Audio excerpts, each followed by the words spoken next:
আমাদের মন্দির বন্ধ।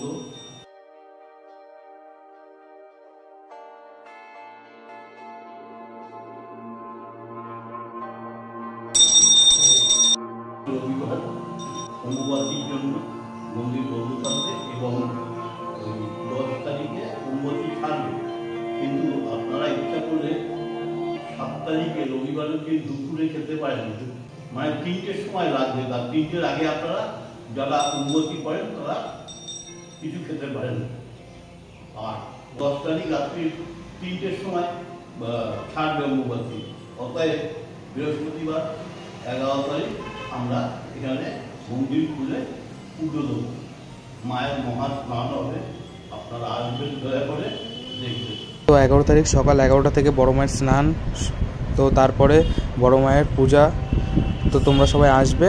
আজকের ব্লগটা এখানে শেষ করছি, দেখা হচ্ছে নেক্সট ব্লগে।